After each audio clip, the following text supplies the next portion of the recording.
রাজনৈতিক দলগুলোর সাথে আজ তৃতীয় দফায় সংলাপে বসছেন অন্তর্বর্তী সরকারের প্রধান উপদেষ্টা ডক্টর মোহাম্মদ ইউনূস। বেলা ২:৩০টায় রাষ্ট্রীয় অতিথি ভবন যমুনায় শুরু হচ্ছে এই সংলাপ।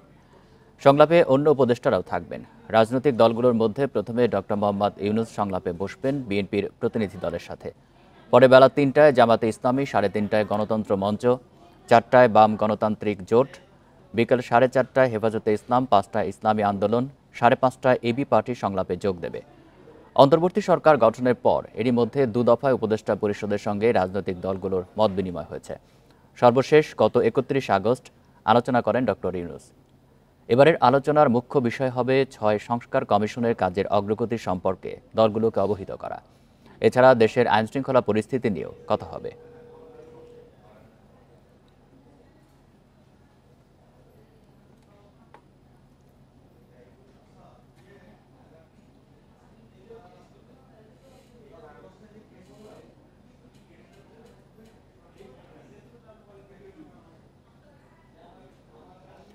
এ নিয়ে আরও জানাতে প্রধান উপদেষ্টার বাসভবন যমুনার সামনে থেকে যোগ দিচ্ছেন সহকর্মী জাহানারা পারভিন। জাহানারা, ২:৩০টায় তো সংলাপ শুরু হবে, প্রথমে হবে বিএনপির সঙ্গে। বিএনপির প্রতিনিধি দলের কেউ সেখানে উপস্থিত হয়েছে কিনা জানাবেন সেখানকার পরিস্থিতি।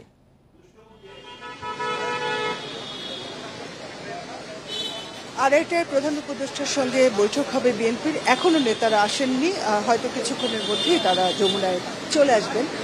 আজকে মূলত ৬ সংস্কার কমিশনের কার্যক্রম কি হতে পারে সেগুলো নিয়ে আলোচনা হবে এবং আপনি জানেন যে ২০২৩ সালের নির্বাচনের আগে ৩১ দফার সংস্কার প্রস্তাব দিয়েছিল বিএনপি। সেখানে একটি গ্রহণযোগ্য, সুষ্ঠু, অবাধ, নিরপেক্ষ নির্বাচনের জন্য কি পরিবেশ হতে পারে, বিশেষ করে নির্বাচন কমিশন সংস্কার সহ আরও কিছু সংস্কার নিয়ে প্রস্তাবনা বিএনপি দিয়েছিল। সেই প্রস্তাবনাগুলো আজকে প্রধান উপদেষ্টার কাছে তারা তুলে ধরতে পারেন, এমনটাই আমি বিএনপি নেতাদের সঙ্গে কথা বলে জেনেছি। কারণ মূলত প্রধান উপদেষ্টা কাজ করছেন, বেশ কিছু সংস্কার করবেন, তারপরে একটি গ্রহণযোগ্য নির্বাচনের উদ্যোগ তারা নেবেন। এই বিষয় নিয়েই মূলত এর আগেও কিন্তু ২ দফা বিএনপি বৈঠক করেছে প্রধান উপদেষ্টার সঙ্গে, আরও কিছু রাজনৈতিক দল বসেছে। এ নিয়ে আমরা বলতে পারি তৃতীয় দফা প্রধান উপদেষ্টার সঙ্গে বৈঠক করছে বিএনপি এবং রাজনৈতিক দলগুলো। বিএনপির পর জামায়াতে ইসলামীর বৈঠকের শিডিউল রয়েছে বিকেল ৩টায়। এছাড়া এবি পার্টি সহ আরও কয়েকটি রাজনৈতিক দল আজকে বৈঠক করবেন।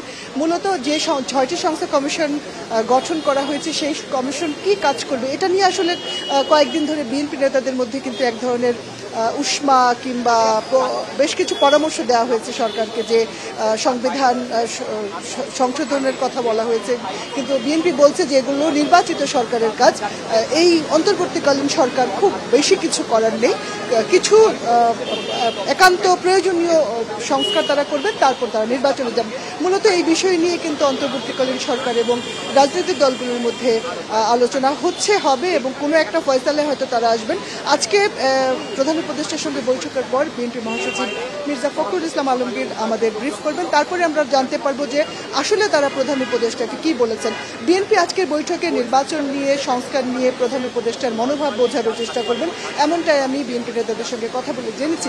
এখনো পর্যন্ত কেউ আসলে বিএনপি নেতারা আসেননি।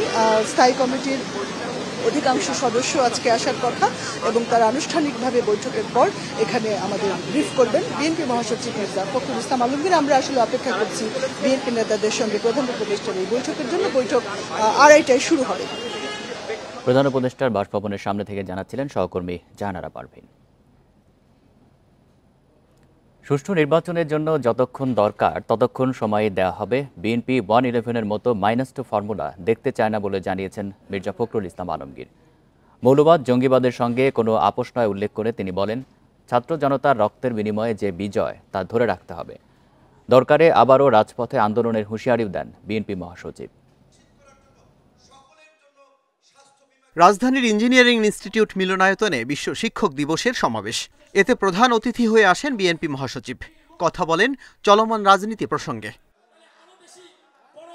সুষ্ঠু নির্বাচন প্রশ্নে তার মত, অন্তর্বর্তী সরকারকে যতটা দরকার ঠিক ততটাই সময় দেয়া হবে। বিএনপি বিরাজনীতিকরণের রাজনীতিতে বিশ্বাস করে না, মৌলবাদ নয়, চায় গণতান্ত্রিক রাষ্ট্র বিনির্মাণ করতে। আবার ওই -2 আমরা দেখতে চাই না। আমরা আবার ওই মৌলবাদ বা জঙ্গিবাদকে দেখতে চাই না। আমরা আবার সন্ত্রাসকে দেখতে চাই না। আমরা সত্যিকার অর্থে দেশে একটা সুস্থ, একটা উদারপন্থী গণতান্ত্রিক ব্যবস্থা দেখতে চাই। ছাত্র জনতা রক্তের বিনিময়ে যে বিজয় এসেছে তা ধরে রাখতে না পারলে সব অর্জনই ব্যর্থ হবে। দরকারে বিএনপি রাজপথে আবারও আন্দোলনে নামবে বলেও জানান মির্জা ফখরুল ইসলাম আলমগীর। অনেকেই বলে যে কি হলো, আর এই পর্যন্ত তো হলো, হাসিনা পলাই গেছে, এটা হলো না, পার্লামেন্ট ভেঙে গেল, এটা হলো না, ম্যাডাম বের হলো, এটা হলো না।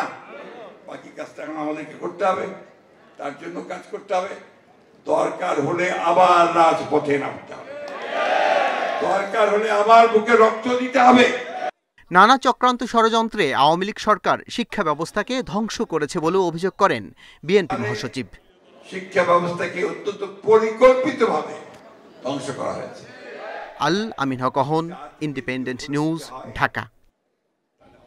বর্ষিয়ান রাজনীতিক সাবেক রাষ্ট্রপতি ডাক্তার AQM বদরুদ্দোজা চৌধুরী মারা গেছেন। গতরাত ৩টার দিকে উত্তরার medical college for women and হসপিটালে শেষ নিঃশ্বাস ত্যাগ করেন তিনি। এক শোকবার্তায় রাষ্ট্রপতি মোহাম্মদ শাহাবুদ্দিন বলেছেন, তার মৃত্যু দেশের রাজনীতির জন্য অপূরণীয় ক্ষতি। বুধবার ফুসফুসে সংক্রমণ ধরা পড়লে নিজগড়া medical college for women and হসপিটালে ভর্তি হন ডাক্তার AQM বদরুদ্দোজা চৌধুরী। তবে এরপর থেকেই হতে থাকে তার অবস্থার অবনতি। অবশেষে গতরাত ৩:১০ তাকে মৃত ঘোষণা করেন চিকিৎসক। তার নিজের ইচ্ছা অনুযায়ী রাখা হয়নি লাইফ সাপোর্টে। লাস্টে ৩টা থেকে হঠাৎ করে পেশেন্টের আপনার হার্ট রেটটা আমরা অ্যারিথমিয়া বলি, অ্যারিথমিয়া স্টার্ট হয়, কোনোভাবে প্রেশারটা পাওয়া যায়নি। ফাইনালি ৩:১০ দিকে ওনার শেষ নিঃশ্বাস উনি ত্যাগ করেন, উনি আর পৃথিবীতে নেই। বাদ জোহর জানাজা বারিধারা ডিপ্লোম্যাটিক জোনের বাইতুল আতিক সেন্ট্রাল জামে মসজিদে। রোববার সকাল 10টায় জানাজা শ্রীনগর স্টেডিয়ামে। আমি সবাইকে বলবো, সবাই ওনার জন্য দোয়া করবেন। যদি কারো রাজনীতি করতে গেলে কেউ কষ্ট পেতে পারে, দুঃখ পেতে পারে, সবাই ওনাকে মাফ করে দিবেন এবং ওনার জন্য দোয়া করবেন এবং আল্লাহ তাআলা যেন আমাদেরকে ধৈর্য ধারণ করে শক্তি দেন। ধন্যবাদ। ডাক্তার AQM বদরুদ্দোজা চৌধুরীর গ্রামের বাড়ি মুন্সিগঞ্জের মজিদপুরের দয়হাটায়। রোববার বাদ জোহর জানাজা শেষে সেখানকার পারিবারিক কবরস্থানে হবে দাফন। রিশাদ হুদা, ইন্ডিপেন্ডেন্ট নিউজ, ঢাকা। চট্টগ্রামে আবারও তেলবাহী জাহাজে আগুন, তবে একে নাশকতা বলে সন্দেহ রাষ্ট্রায়ত্ত জাহাজ পরিচালনা সংস্থা বাংলাদেশ শিপিং কর্পোরেশনের। তদন্তে ৮ সদস্যের কমিটিও করেছে তারা। পাশাপাশি জানিয়েছে জ্বালানি নিরাপত্তা নিয়ে উদ্বেগ। গত সোমবার আগুন লাগে আরেক তেলবাহী জাহাজ বাংলার জ্যোতিতে। এতে দুটি জাহাজে তেল পরিবহনে অকেজো হলো। মাঝ সমুদ্রে নোঙর করা জাহাজে হঠাৎ বিস্ফোরণ, মধ্যরাতে আগুনের শিখায় আলোকিত চারপাশ। কিছু বুঝে ওঠার আগেই শিপিং কর্পোরেশনের তেলবাহী জাহাজ বাংলার সৌরভে ছড়িয়ে পড়ে সেই আগুন। ফায়ার সার্ভিসের কাছে খবর পেয়ে পতেঙ্গা বন্দরে বহির্নোঙরে আসে নৌবাহিনীর কমান্ডো দল সহ ৩টি জাহাজ। তাদের সঙ্গে যোগ দেয় কোস্টগার্ড ও চট্টগ্রাম বন্দরের উদ্ধারকারী জাহাজও। তবে এরই মধ্যে আতঙ্কে ঝাঁপ দেন অনেকেই। পরে ৪৭ জনকে জীবিত উদ্ধার আর আহত ক্রু সাদেককে হাসপাতালে নিলে মৃত ঘোষণা করেন চিকিৎসক। ঢেউ আসলো, যখন রুনিং করার পরে হঠাৎ করে আগুন ধরে গেল। আগুন তখন চিৎকার মারছে, রুম থেকে বেরিয়ে নিচে নেমে গেছে। বিস্ফোরণের পরে অনেক জায়গায় আগুন ছড়াইছিল, এই জন্য আমরা ওইদিকে পিছন দিকে এসে নামার দাঁড়াইছি। অপরিশোধিত তেল মাদার ভেসেল থেকে শোধনের জন্য ইস্টার্ন রিফাইনারিতে নেওয়ার কাজে ছিল দুর্ঘটনায় পড়া বাংলার সৌরভ। এ সময় জাহাজটিতে ছিল ১১,৬০০ মেট্রিক টন অপরিশোধিত তেল। এর আগেই শিপিং কর্পোরেশন একটা সিদ্ধান্ত অনুযায়ী আজকেই তাদের শেষ যাত্রা ছিল। আজকে এই তেলটা ডিসচার্জ করার পরে এই জাহাজটা আদৌ ব্যবহার করার আর কোনো পরিকল্পনা ছিল না। সেই অনুযায়ী হয়তো এটা ব্যবহার করা নাও হতে পারে, কিন্তু জাহাজের ইঞ্জিন এবং অন্যান্য মেশিনারিজ ঠিক আছে। এদিকে এই ঘটনাকে নাশকতা বলে ধারণা করছে বাংলাদেশ শিপিং কর্পোরেশন। তদন্তে গঠন করা হয়েছে ৮ সদস্যের কমিটি। অনুসন্ধানে দেখা গেছে জাহাজের 4টা পয়েন্টে একসাথে সিকোয়েন্সিয়াল ফায়ার হয়। তো অনুসন্ধানের আগে আমি ডিটেলস বলতে চাই না, আর বেশি হাইপোথিসিসও বলতে চাই না, বাট আমি বলতে চাই যে এখানে আমরা ধারণা করছি নাশকতামূলক কর্মকাণ্ডের সংশ্লিষ্ট যথেষ্ট বেশি। এর আগে ৩০ সেপ্টেম্বর বাংলাদেশ শিপিং কর্পোরেশনের আরেক জাহাজ বাংলার জ্যোতিতে বিস্ফোরণ ও আগুনে মৃত্যু হয় ৩ জনের। Independent news. বন্যার অবনতি হয়েছে শেরপুর, ময়মনসিংহে। 2 জেলায় এরই মধ্যে প্লাবিত প্রায় ৩০০ গ্রাম, পানিবন্দী কমপক্ষে ১,৩৫,০০০ মানুষ। পরিস্থিতি মোকাবেলায় ঝিনাইগাতি ও নালিতাবাড়ির সব শিক্ষা প্রতিষ্ঠানকে আশ্রয় কেন্দ্র ঘোষণা করেছে প্রশাসন। উদ্ধার কাজের পাশাপাশি চলছে ত্রাণ বিতরণ। পানির তোরে ডুবছে শেরপুরের লোকালয় রাস্তাঘাট, বেড়েছে মহারশী, সোমেশ্বরী, চেল্লাখালী, ভোগাই ও মৃগী নদীর পানি, বইছে বিপদসীমার উপরে। শেরপুরবাসী বলছেন গত ৩৫ বছরে এমন বন্যা দেখেননি। হঠাৎ করে এই পানি বাড়ায় দিশেহারা অবস্থা, দেখা দিয়েছে খাবার বিশুদ্ধ পানির সংকট। বাড়িঘর ছেড়ে খোলা আকাশের নিচে আশ্রয় নিতে হয়েছে অনেককেই। রান্না বান্না নেই, খাওয়া দাওয়া নাই, গ্যাস নাই, কুকার নাই, কিছু নাই, রান্না করা হয় না, খাওয়া যাচ্ছে না। এই ধরনের বন্যা দেখে নাই, এক আইতের মধ্যেই এরকম পানি হয়ে গেছে।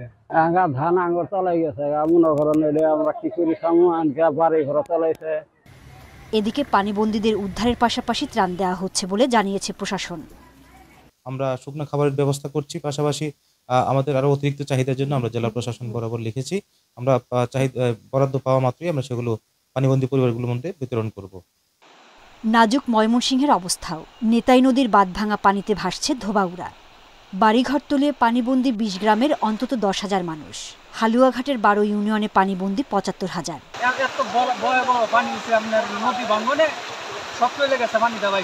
সকল মানুষ রাত থেকে খাবারের অভাবে আছে, তাদেরকে আমরা তাৎক্ষণিকভাবে সংশ্লিষ্ট মেম্বারের বাড়িতে এখন খাওয়ানোর ব্যবস্থা করেছি। আজকে সারাদিনই এইভাবে তাদেরকে আমরা টেক কেয়ার করব। এদিকে বৃষ্টি উজানের ঢলে আবারও পানি বাড়ছে কুড়িগ্রামের তিস্তা, ধওলা, দুধকুমার ও ব্রহ্মপুত্রে। সোহেলি জাহান, ইন্ডিপেন্ডেন্ট নিউজ। এ বিষয়ে বিস্তারিত জানাতে শেরপুর থেকে যুক্ত হচ্ছেন সহকর্মী সাইমুম সাব্বির শোভন। শোভন, বন্যার এই মুহূর্তে পরিস্থিতি জানাবেন, প্রশাসনের পক্ষ থেকে কি ব্যবস্থা নেওয়া হয়েছে?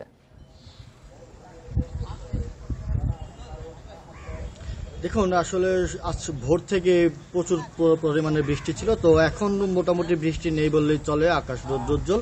তো আমার বন্যার বিষয়ে কিছুক্ষণ আগে পানি উন্নয়ন বোর্ডের নির্বাহী প্রকৌশলীর সাথে কথা হয়েছে। তিনি যেটি জানিয়েছেন যে পানি এখন কিছুটা কমতে শুরু করেছে। বর্তমানে এখন পানি উজান থেকে নেমে ভাটির দিকে যাচ্ছে। তো ভাটি অঞ্চল যেগুলো রয়েছে আসলে সেগুলো নতুন করে প্লাবিত হচ্ছে। প্রায় 50টির মতো অঞ্চল প্লাবিত আছে। এখন প্রায় 1.5 লক্ষ মানুষ পানিবন্দী। আর আপনি নিশ্চয়ই দেখতে পাচ্ছেন যে আসলে বন্যার আমি এখন ঝিনাইগাতি আছি, এখানে মহারশী নদীর যে বাঁধ সেটি ভেঙে পুরো কয়েকটি গ্রাম আসলে লন্ডভন্ড।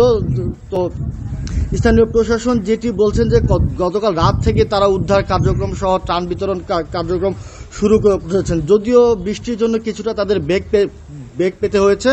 তো জেলা প্রশাসক সকালে আমাকে যেটি জানিয়েছেন যে কাল সন্ধ্যা থেকে আজ দুপুর পর্যন্ত তারা প্রায় 1000-এর উপর প্যাকেট আসলে শুকনো খাবার সহ চাল বন্যার্তদের মাঝে দিয়েছেন। আর প্রায় 5000 খাবারের প্যাকেট তাদের প্রস্তুত আছে। আর একটি বিষয় হচ্ছে যে উদ্ধার কার্যক্রমের জন্য যে উদ্ধার সরঞ্জাম প্রয়োজন সেগুলো আসলে তাদের খুব সংকট ছিল। এই সংকট থাকায় আসলে জামালপুর, শেরপুর প্লাস নেত্রকোনা সহ আশেপাশের জেলা থেকে তারা আসলে উদ্ধার সরঞ্জাম সংগ্রহ করে দুপুরের পর থেকে আসলে উদ্ধারে নামে। আর এর শুধু জেলা প্রশাসন নয়, বাংলাদেশ সেনাবাহিনী, বিজিবি, ফায়ার সার্ভিস, পুলিশ সহ সাধারণ জনগণও কিন্তু বানভাসীদের সহায়তায় মাঠে নামে। আর এদিকে আমি যদি একটু কৃষির ক্ষয়ক্ষতির কথা বলি, যে আসলে এখন ধান লাগানোর সময়, তো শেরপুর পুরো 3 উপজেলায় 17,000 হেক্টর জমির ধান পুরোপুরি পানিতে একদম তলিয়ে গেছে। আর শীতকালীন সবজি প্রায় 600 হেক্টর জমির সবজি পানিতে তলিয়ে গেছে। তো পানি যেহেতু উজান থেকে আর কি নেমে ভাটির দিকে যাচ্ছে, সেক্ষেত্রে এই পরিমাণ আরও বাড়তে পারে। আর ভিন্নদিকে এ পর্যন্ত শেরপুরে বন্যার পানিতে ডুবে 3 জনের মৃত্যু হয়েছে। আর জেলা প্রশাসন যেটি বলছে যে তারা সবসময় প্রস্তুত আছে যে কোনো পরিস্থিতির মোকাবেলা করবে। ধন্যবাদ আপনাকে। শেরপুর থেকে জানাচ্ছেন সহকর্মী সাইমুম সাব্বির শোভন। ঝালকাঠির রাজাপুরে সুগন্ধা ও বিষখালী নদীতে দেখা দিয়েছে তীব্র ভাঙন। এতে আতঙ্কে দিন কাটাচ্ছে নদী পাড়ের মানুষ। দোকানপাট, বসতঘর, বিদ্যালয়, মসজিদ নিয়েও দুশ্চিন্তায় এলাকাবাসী। দ্রুত স্থায়ী বাঁধ নির্মাণের দাবি তাদের।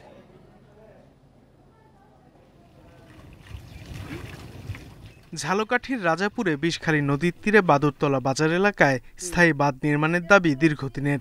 বাঁধ না থাকায় কয়েকদিনের বৃষ্টিতে ভাঙনের ঝুঁকিতে দোকানপাট, বসতবাড়ি, মসজিদ সহ বিভিন্ন স্থাপনা। এরই মধ্যে নদীগর্ভে বিলীন হয়েছে একটি স্কুলের কয়েকটি কক্ষ। সুগন্ধা নদীতেও ভাঙনের ঝুঁকিতে চরকাঠি, ভাটারাকান্দা, কৃষ্ণকাঠি সহ অন্তত 20টি গ্রাম। ভাঙন আতঙ্কে নির্ঘুম রাত কাটাচ্ছেন বাসিন্দারা। ঘরবাড়ি ছেড়ে আশ্রয় নিয়েছেন অন্যের জমিতে। আমার এই ঘর নদীতে যাইতেছে, একটা গেছে আর একটার মধ্যে দিয়েও ফাট লইছে। অঞ্জে পোলা লই রাত্রে আমি ঘুমাই, আমার খুব ভয় লাগে কোন সময় যে ঘর শুদ্ধ নামিয়ে যায়। আমি 2বার দোকান সরাইছি, সরাবার পরে এখন তো ওই বাঙ্গল খুলে আসি, অনেক ঝুঁকিপূর্ণ। এখন যে অবস্থায় ভাঙন শুরু হয়েছে, কিছুদিন পর কিছুই থাকবে না। যে অবস্থা শুরু হয়েছে, অতি দ্রুত সরকারের কাছে আমরা দাবি জানাই যাতে করে একটা বেরিবেদ দেওয়া হয়। বরাদ্দ পেলে ভাঙন রোধে নদী সংরক্ষণ কাজ শুরু হবে বলে জানিয়েছে পানি উন্নয়ন বোর্ড। আমাদের যে অস্থায়ী প্রতিরক্ষার কাজ জিওব্যাগ দ্বারা করা হয়েছিল ওটা ক্ষতিগ্রস্ত হয়েছে। ওই স্থানে একটা অপরিত্যক্ত স্কুলের ভবন রয়েছে, তো আমরা স্থানটি সরজমিনে পরিদর্শন করেছি। প্রাক্কলন প্রস্তুতের কাজ চলমান আছে। আমরা ভবিষ্যতে জরুরি ভিত্তিতে কাজ করার জন্য প্রয়োজনীয় ব্যবস্থা গ্রহণ করব। দ্রুত সুগন্ধা ও বিষখালী নদীতে স্থায়ী বাঁধ নির্মাণ করে ভাঙন রোধের দাবি স্থানীয়দের। Independent news.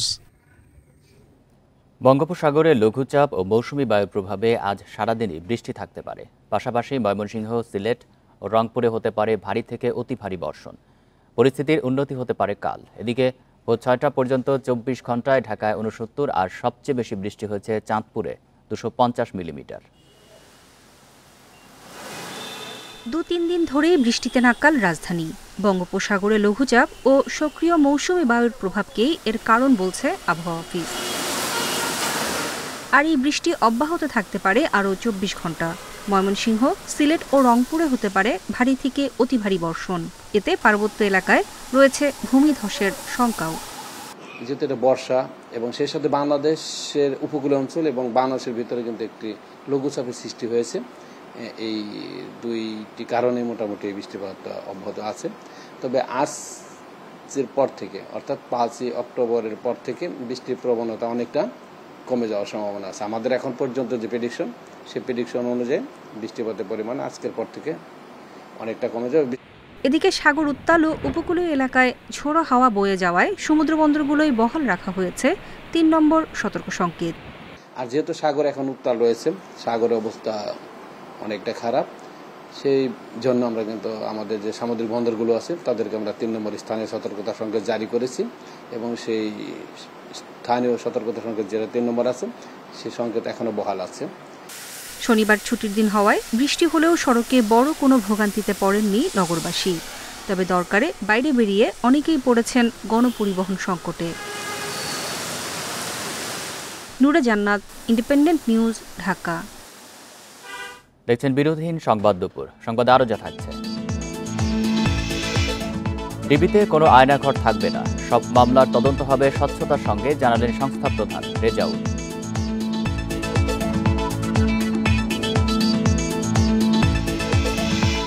এক যুগ পর নারায়ণগঞ্জে টকি হত্যা মামলার তদন্তের কাজে গতি ফিরেছে।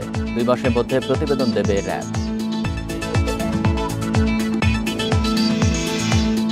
বৈষম্য বিরোধী ছাত্র আন্দোলনে রাজধানীর উত্তরায় 28 জন নিহত এবং 197 জন আহত হয়েছেন।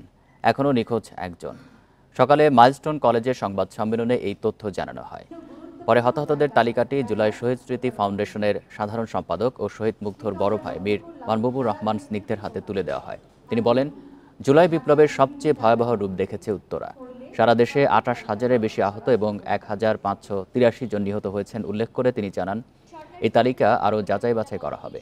জুলাই শহীদ স্মৃতি ফাউন্ডেশনের একটি ওয়েবসাইট খোলা হয়েছে, যেখানে নিহত ও আহতদের পরিবার তাদের সমস্যার কথা বলতে পারবে এবং তার সমাধানের চেষ্টাও করা হবে।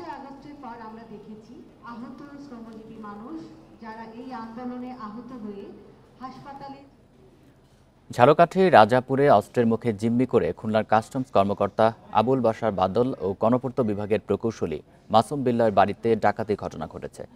শুক্রবার দিবাগত রাতে উপজেলার উত্তর কাঠিপাড়া এলাকায় এই ঘটনা ঘটে। ভুক্তভোগীরা জানায়, রাত 2:30টার দিকে ভবনের সামনে একটি কক্ষের জানালার গ্রিল কেটে 8 থেকে 10 জন মুখোশধারী ডাকাত ভবনের ভিতরে প্রবেশ করে। পরে তারা ঘরে থাকা 7 জনকে অস্ত্রের মুখে জিম্মি করে হাত পা ও মুখ বেঁধে এক রুমের মধ্যে আটকে রেখে মারধর করে। এ সময় ডাকাত সদস্যরা ঘরে থাকা 13 ভরি স্বর্ণের গহনা, 7,57,000 টাকা ও 4টি মোবাইল ফোন সহ বিভিন্ন মালামাল লুট করে নিয়ে যায়। এই ঘটনায় জড়িত ডাকাত সদস্যদের গ্রেপ্তার ও মালামাল উদ্ধারে অভিযান শুরু করেছে পুলিশ।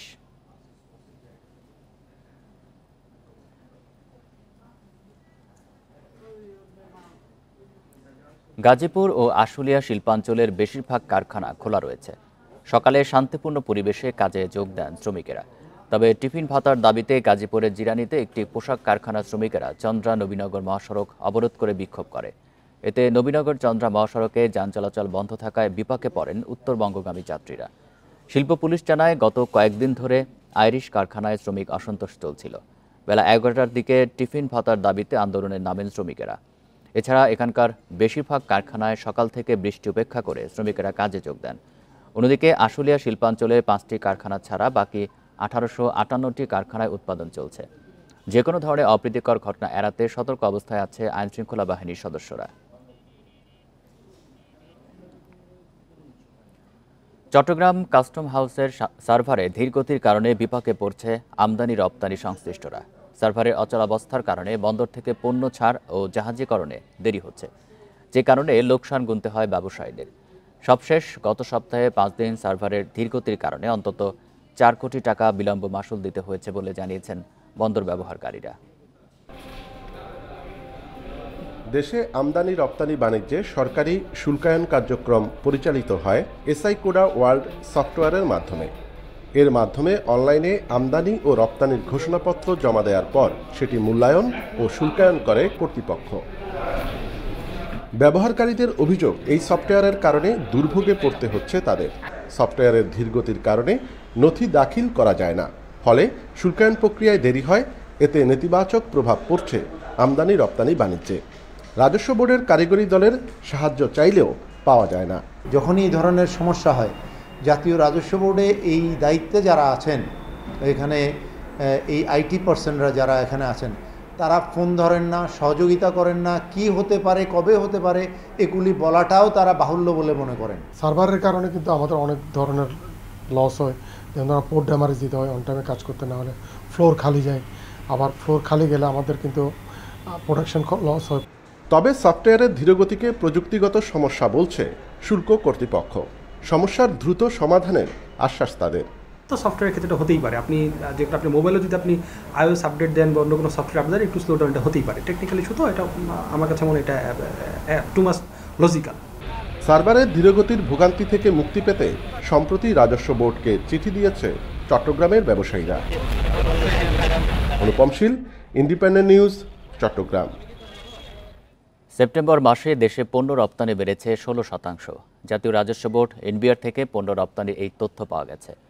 সংস্থাটির হিসেব অনুযায়ী সেপ্টেম্বরে $386 কোটি পণ্য রপ্তানি হয়েছে। যদিও এই হিসাবের মধ্যে রপ্তানি প্রক্রিয়াকরণ অঞ্চলের প্রচ্ছন্ন রপ্তানি এবং নমুনা রপ্তানির তথ্য যোগ করা হয়েছে। রাজনৈতিক পট পরিবর্তনের পর শীর্ষ রপ্তানি খাত তৈরি পোশাক শিল্পে শুরু হয় শ্রমিক অসন্তোষ। এতে সাভারের আশুলিয়ার বড় শিল্প গোষ্ঠীর কারখানাগুলোতে গত 1 মাস উৎপাদন ব্যাহত হয়। গাজীপুরের কিছু কারখানায় বিক্ষোভের ঘটনাও ঘটে। তারপরও গত মাসে বাংলাদেশের পণ্য রপ্তানি বেড়েছে 16.27%। এনবিআর জানিয়েছে, সেপ্টেম্বরে $386 কোটি পণ্য রপ্তানি হয়। আগের বছরের একই সময়ে রপ্তানির পরিমাণ ছিল $332 কোটি। সেই হিসেবে গত মাসে রপ্তানি বেড়েছে $54 কোটি। সব মিলিয়ে চলতি 2024-25 অর্থ বছরের প্রথম 3 মাসে 1175 কোটি পণ্য রপ্তানি হয়েছে। এই রপ্তানি গত বছরের একই সময়ের তুলনায় 7.89% বেশি। বাংলাদেশ ব্যাংক গত জুলাইয়ে হঠাৎ করে প্রকৃত পণ্য রপ্তানির ভিত্তিতে লেনদেন ভারসাম্যের তথ্য প্রকাশ করে। সে সময়ের হিসেবে বড় ধরনের গরমিলের তথ্য আসে। এ নিয়ে দেশি বিদেশি বিভিন্ন সংস্থা থেকেও প্রশ্নের মুখে পড়তে হয়েছে। ইফাতারা, ইন্ডিপেন্ডেন্ট নিউজ। ডিবিতে কোনো আয়নাঘর থাকবে না, সব মামলার তদন্ত হবে স্বচ্ছতার সঙ্গে, এই আশ্বাস দিয়েছেন সংস্থাটির প্রধান রেজাউল করিম মল্লিক। ডিবিকে সাধারণের আস্থার জায়গায় নিতে কাজ চলছে জানিয়ে তিনি আরও বলেন, কোনো ডিবি কর্মকর্তা অপরাধে জড়ালেও শাস্তি পেতে হবে। সকালে ডিএমপি মিডিয়া সেন্টারে মিট দ্য প্রেসে এসব কথা জানান তিনি। 5 আগস্ট পতন হয় আওয়ামী লীগ সরকারের। এরপর পুলিশকে ঢেলে সাজাতে ডিএমপি সহ সারা দেশে বদলি ও বরখাস্ত করা হয় শতাধিক কর্মকর্তাকে। এসব পদে দায়িত্ব দেয়া হয়েছে নতুনদের। তাদের মধ্যে ঢাকা মহানগর গোয়েন্দা পুলিশের দায়িত্বে আসেন অতিরিক্ত কমিশনার রেজাউল করিম মল্লিক। মিডিয়া সেন্টারে সংবাদ সম্মেলনে তিনি জানান, ডিবির কলঙ্কিত অধ্যায় শেষ, আর কেউ হয়রানির শিকার হবেন না, এখানে হবে না নায়ক নায়িকার আড্ডাখানাও। ডিবির কলঙ্কিত অধ্যায় শেষ করে সেটিকে পবিত্র করা হবে, যেখানে মানুষ ন্যায় বিচার পাবে। এখানে কোনো নায়ক নায়িকা বা সেলিব্রিটিদের সময় কাটানোর জায়গা হবে না, থাকবে না কোনো ভাতের হোটেল। আসামি যেই হোক না কেন সেই ন্যায় বিচার পাবে। গ্রেপ্তারকৃত আসামিদেরও নির্যাতন করা হবে না। ডিবি অফিসের নাম শুনলে আর কেউ যেন আতঙ্কিত না হয়। এছাড়া ডিবির কোনো কর্মকর্তা অপরাধে জড়ালে কোনো ছাড় দেওয়া হবে না বলেও সতর্ক করেন রেজাউল করিম মল্লিক। সাধারণ মানুষ যেন সুবিচার পায়, অন্যায় জুলুম থেকে বাঁচতে পারে, সেটি নিশ্চিত করা হবে। এমনকি আমিও আইনের ঊর্ধ্বে নই। আমি আপনাদের নিশ্চয়তা দিচ্ছি, ডিবির কোনো সদস্য যদি কোনো ধরনের অনৈতিক ও অপেশাদার কর্মকাণ্ডের সাথে যুক্ত হন, তাদেরকেও বিন্দুমাত্র ছাড় দেওয়া হবে না। শুধু এজাহারভুক্ত আসামিদেরকেই গ্রেপ্তার করা হচ্ছে জানিয়ে মহানগর গোয়েন্দা প্রধান বলেন, এখন থেকে ডিবির প্রতিটি কাজে হবে স্বচ্ছতার সঙ্গে। সাথে কাজ করতে পারলে খালেদ রায়হান, ইন্ডিপেন্ডেন্ট নিউজ, ঢাকা। এক যুগ পর নারায়ণগঞ্জে ত্বকী হত্যা মামলার তদন্তের কাজে গতি ফিরেছে। গত 1 মাসে 6 আসামিকে গ্রেপ্তার করা হয়েছে। আগামী 2 মাসের মধ্যে তদন্ত প্রতিবেদন দেওয়ার কথা জানিয়েছে মামলার তদন্তকারী সংস্থা র্যাব। ত্বকীর পিতার অভিযোগ, সাবেক প্রধানমন্ত্রী শেখ হাসিনার নির্দেশে এই মামলার তদন্ত আটকে ছিল। দীর্ঘ 1 যুগ পর নারায়ণগঞ্জের মেধাবী ছাত্র তানভীর মোহাম্মদ ত্বকী হত্যা মামলা সচল হয়েছে। ক্ষমতার পালাবদলের পর সম্প্রতি এ মামলায় 6 আসামিকে গ্রেপ্তার করেছে তদন্তকারী সংস্থা র্যাব। বাকি আসামিদের গ্রেপ্তার ও অভিযোগপত্র দ্রুত দেওয়ার দাবি জানিয়েছেন সুশীল সমাজের প্রতিনিধিরা। ইতিপূর্বে যারা ধরা পড়েছিল, যারা 164 ধারার জবানবন্দি দিয়েছে, তারা এখনও আদালতের বাইরে কিংবা জেলখানার বাইরে আছে। তাদেরকে জেলখানা থেকে জামিন পাওয়াতে এবং দেশের বাইরে যাওয়ার সহযোগিতা করেছে যারা, তারাই ত্বকী হত্যার আসলে খুনি। চার্জশিটের প্রধান অভিযুক্ত শামীম ওসমান, আজমির ওসমান, অয়ন ওসমান সহ জড়িতদের অন্তর্ভুক্তের দাবি জানান ত্বকীর বাবা রাফিউর রাব্বি। শামীম ওসমান, তার ছেলে অয়ন ওসমান, শানিজাম সহ এর সাথে যারা যারা জড়িত এই পরিবারের সকলকে আইনের আওতায় আনতে হবে, তারপরে বিচার সেখানে নিষ্পন্ন করতে হবে, শেষ করতে হবে। এইটি হচ্ছে আমাদের দাবি। এই হত্যা মামলা দ্রুত নিষ্পত্তির তাগিদ আইনজীবীদের। এই মামলাটি আলোর মুখ দেখছে এবং আগামীতে হয়তোবা যদি র্যাবের কর্মকর্তারা আরেকটু তৎপর হন, আমার ধারণা হয়তোবা ভালো একটি রেজাল্টের দিকে যাবে। দ্রুত ত্বকী হত্যা মামলার অভিযোগপত্র দেওয়া হবে বলে জানিয়েছেন মামলার তদন্তকারী সংস্থা র্যাব। 6 জনকে অ্যারেস্ট করতে সক্ষম হয়েছি। এই 6 জনের মাঝে আবার একজন 164 ধারা জবানবন্দি দিয়েছেন। তো আমরা এর উপরেই ভিত্তি করে আমরা কার্যক্রম চালিয়ে যাচ্ছি এবং আমরা আশা করছি যে দ্রুততার সাথেই আমরা ইনশাআল্লাহ মামলার চার্জশিট দিতে সক্ষম হব।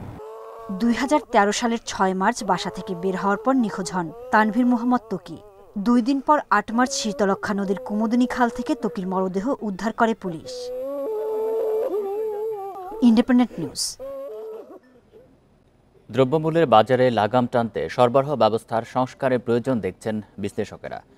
সকালে রাজধানীর সেগুনবাগিচায় দ্রব্যমূল্যের ঊর্ধ্বগতি ঠেকাতে এক সংলাপে এই মত দেন তারা। জোর দেন উৎপাদন পর্যায়ে খরচ কমানোরও। সরকার পরিবর্তনের পরও পুরোপুরি নিয়ন্ত্রণে আসেনি বাজার পরিস্থিতি। নিত্যপণ্যের দাম নিয়ে অস্বস্তি দূর হয়নি সাধারণ মানুষের। এমন পরিস্থিতিতে মেরামত আলাপের আয়োজন করে ভয়েস ফর রিফর্ম। সিরডাপ মিলনায়তনে আয়োজিত সংলাপে আলোচকেরা বলেন, প্রতিবেশী দেশগুলোর তুলনায় বাংলাদেশে জিনিসপত্রের দাম বেশি। পণ্যের দাম কমাতে জোর দেয়া হয় উৎপাদন খরচ কমানোর উপর। পাশাপাশি সিন্ডিকেটের প্রভাবের কথাও তুলে ধরেন আলোচকেরা।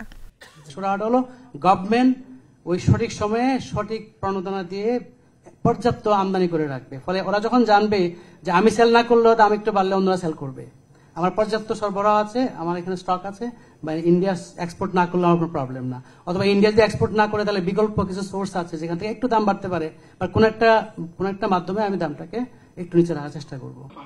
আলোচকরা জানান, যেসব ভোগ্যপণ্য বিদেশ থেকে আমদানি করতে হয় সেগুলোর দাম বাড়ার পিছনে রয়েছে ডলারের দাম। সংলাপে পণ্যের দাম নিয়ন্ত্রণে রাখতে বাজার মনিটরিং বাড়ানো, অসাধু ব্যবসায়ীদের আইনের আওতায় আনার দাবি জানান অংশগ্রহণকারীরা। নূরে জান্নাত, ইন্ডিপেন্ডেন্ট নিউজ, ঢাকা। কয়েকদিন পরই শুরু হচ্ছে সনাতন ধর্মাবলম্বীদের সবচেয়ে বড় ধর্মীয় উৎসব শারদীয় দুর্গোৎসব। চট্টগ্রামের পাড়ায় পাড়ায় এখন ব্যস্ত সময় পার করছেন প্রতিমা কারিগররা। তারা বলছেন, প্রতিমা তৈরির উপকরণের দাম কিছুটা বাড়তি হলেও কাউকে ফিরিয়ে দিচ্ছেন না তারা। পূজাকে শান্তিপূর্ণ করতে প্রয়োজনীয় ব্যবস্থা নিয়েছে প্রশাসন। মহালয়ার মাধ্যমে শারদীয় দুর্গোৎসবের আয়োজন শুরু হয়ে গেছে। সনাতন ধর্মের অনুসারীরা এখন ক্ষণ গুনছেন মণ্ডপে প্রতিমা প্রতিষ্ঠার, আর তাই অনেকেই পছন্দের প্রতিমা দেখতে ঘুরছেন কারখানায়। এখন তো সারা বিশ্বে একটা যুদ্ধ চলতেছে, তো আমরা চাই যে এই যুদ্ধটা খুব তাড়াতাড়ি ঠিক হয়ে যাবে। তো মায়ের কাছে চাইবো যেন এবারের পুজোটা যেন আমরা শান্তিপূর্ণভাবে কাটাতে পারি। এরই মধ্যে বেশিরভাগ জায়গায় প্রতিমা তৈরি শেষ হয়েছে, চলছে শেষ তুলির আঁচড়। এরপরই চলে যাবে মণ্ডপে মণ্ডপে। দুর্গাপূজার জন্য সারা বছর অপেক্ষায় থাকেন প্রতিমা শিল্পীরা। দেশের বিভিন্ন প্রান্তের শিল্পীরাও এ সময় ভালো রোজগারের আশায় বন্দরনগরীতে আসেন। এই মাটি টাটি খের কুটা যাবতীয় যা কিছু এটার দরকার হয় এগুলো একটু বেশি দিতে হবে। কাজের চাপ আছে আমাদের কিছু কিছু প্রতিমা ডেলিভারি হচ্ছে, কিছু কিছু প্রতিমা রেডি হচ্ছে, কিছু কিছু প্রতিমা কালকে ডেলিভারি হবে। দুর্গোৎসবকে নির্বিঘ্ন রাখতে 3 স্তরের নিরাপত্তা ব্যবস্থা নিয়েছে প্রশাসন। যেখানে প্রতিমা তৈরি করা হবে তার নিরাপত্তা বিধানের জন্য ইতিমধ্যে আমাদের যে নিরাপত্তা ব্যবস্থা সেটা চলমান রয়েছে। এরপরে রয়েছে পূজার যে আনুষ্ঠানিকতা, সেটা চলাকালীন সময় আমাদের নিরাপত্তা ব্যবস্থা এবং পূজা পরবর্তী বিসর্জন পরবর্তী যে নিরাপত্তা ব্যবস্থা সেটাকেও আমরা সর্বোচ্চ গুরুত্ব দিয়ে প্রোগ্রাম করা হয়েছে। এবছর চট্টগ্রাম মহানগরীতে 275টি এবং জেলায় 2000-এর বেশি মন্দির ও মণ্ডপে অনুষ্ঠিত হবে পূজা। Independent news. এই ছিল এখনকার সংবাদে। ধন্যবাদ সবাইকে।